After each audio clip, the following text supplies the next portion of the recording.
Less than 30 minutes. That's how long it took for a river in the Himalayas to rise more than 9 meters. On the morning of August 26, 2026, near the Rasuwagadhi border crossing on the Nepal side and Gyirong, also known as Gyirong, on the Tibetan side of China, a massive mass of rock and ice broke away from a high-altitude Himalayan glacier.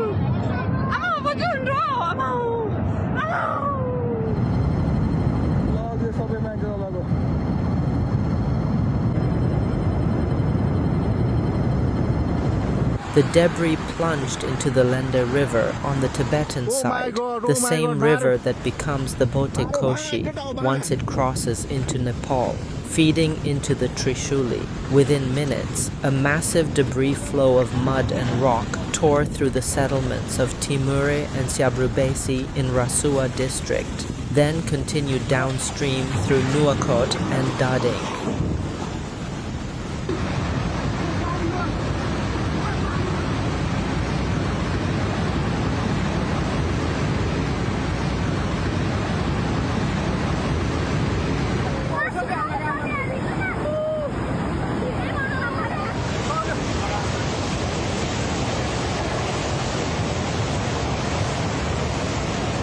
As of this morning, Nepal has confirmed at least 160 deaths. More than 400 tourists have been reported missing, most of them foreign nationals, citizens of India, the United States, the United Kingdom, Australia, Canada, South Africa, the Netherlands, and Malaysia, along with pilgrims traveling the Kailash Mansarovar route. On the Tibetan side, Chinese state media has confirmed at least 3 deaths, with several hundred more reported missing.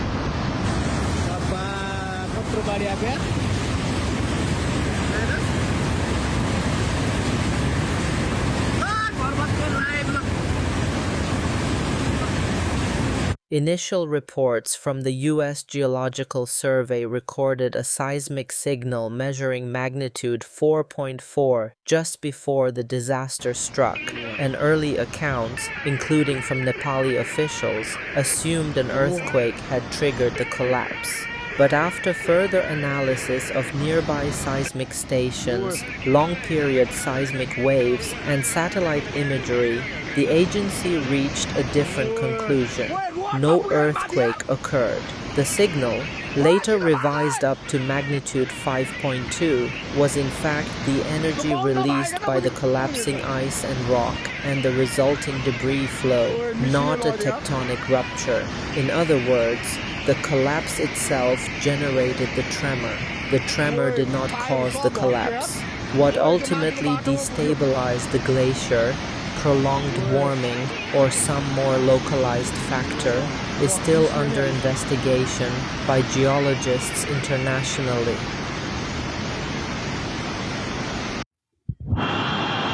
At the Langtanghola hydropower project, a 20-megawatt facility in Syabrubesi, nearly 60 workers lost contact when the flood hit, 35 of them inside a tunnel, carrying out concrete lining work 70 to 80 meters below river level.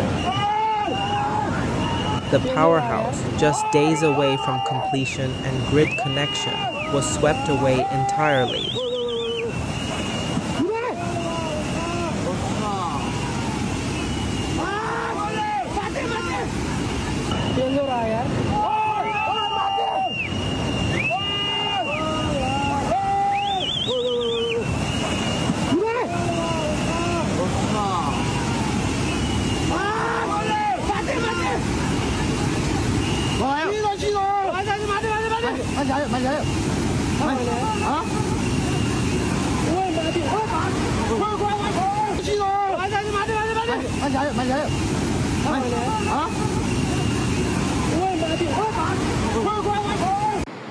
आजको बाढीको ताण्डव यस्तो छ यस्तो बनाएर गइसक्यो बाढी पनि अब सकिसक्यो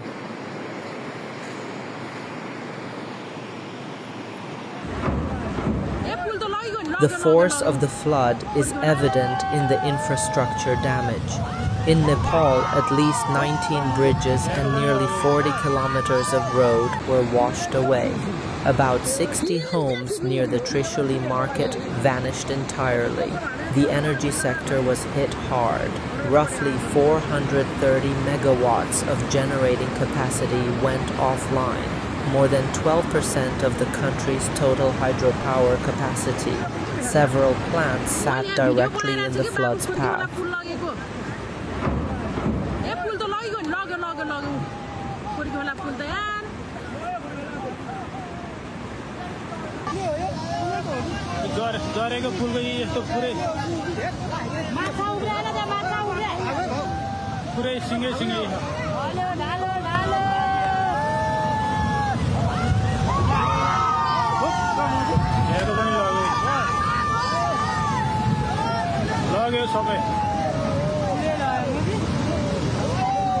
सबै लाग्यो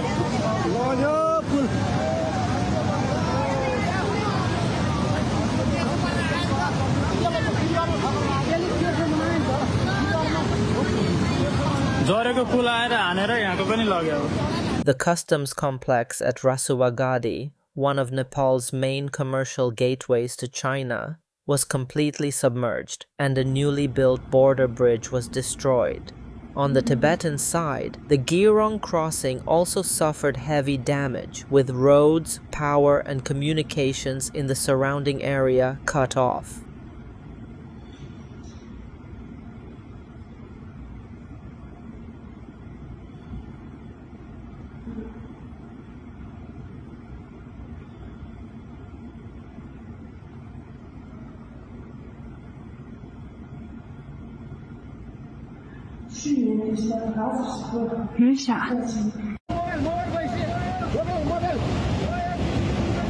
ल त्रिशुली बजारै गयो यार ल गयो यार ओ ए सिलास यता यता आऊ यता आऊ यता यता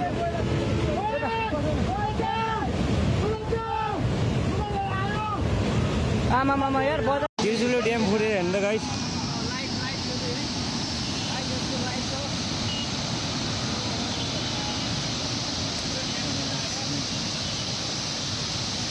आमा यहाँ बस्नु हुँदैन ओइ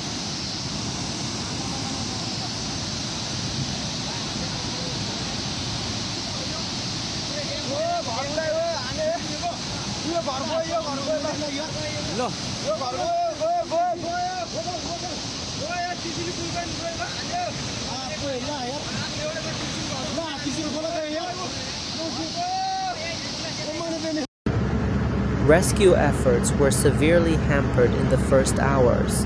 Nepali army helicopters could not land in the worst-hit areas because river levels remained too high.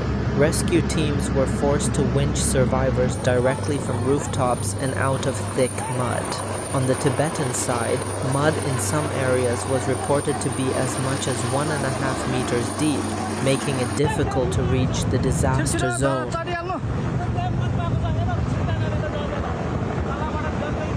घरमाथि नै आइसक्यो यसले नचढ्या कि पल्लो घरमा हो रोक्या थियो घरलाई होला त्यही घरमा हो पुलि नसके अलि अग्लोमा गर्नु पर्यो नि त फेरि तल त्यहाँ छ उ त्यो पल्लो छेउ घर दुईजना मान्छे छ उग्ले उग्ले उग्ले उग्ले त्यो उग्ले अब त्यो दुईजना नि उद्धार गरे यहाँ त्यति देखायो भाइ त्यति लिएर जाँदा के गर्दा होइन उतापट्टि छ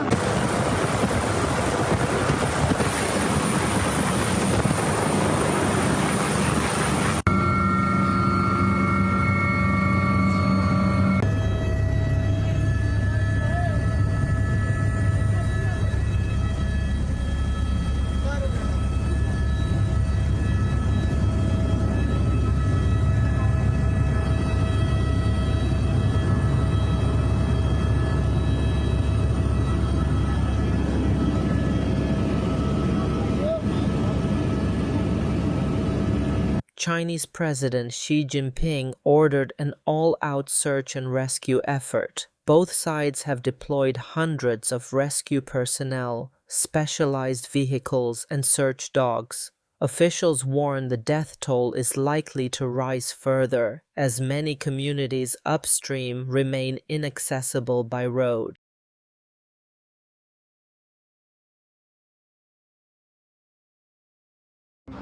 This is not the first time this route has seen disaster. Just over a year ago, a similar flash flood struck the same area, killing 9 people and washing away the friendship bridge linking Nepal and China.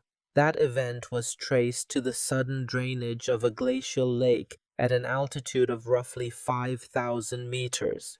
Geologists point to a broader pattern. Sustained warming across the Himalayas is thawing permafrost that once held mountain slopes together, while meltwater lakes trapped behind natural dams of sediment and ice debris, not engineered structures, continue to grow. The result is that violent floods can now strike without heavy rainfall, without storm warnings, and with almost no time for downstream communities to react.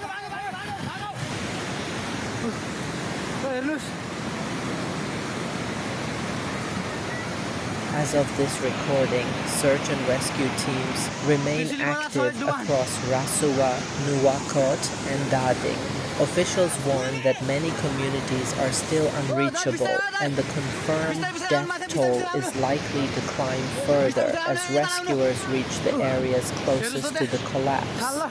Chinese transport authorities have also warned of continued secondary landslide risk in the Gyirong area and have closed the route to the crossing for 7 days to keep rescue operations safe. An unstable glacier, a natural dam that failed in an instant, and a valley given no time to react. Understand the earth.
If epic Earth events helped you understand what's happening on this planet, subscribe for continued coverage as rescue efforts develop. And if you have insight or questions about the science behind this disaster, leave them in the comments below.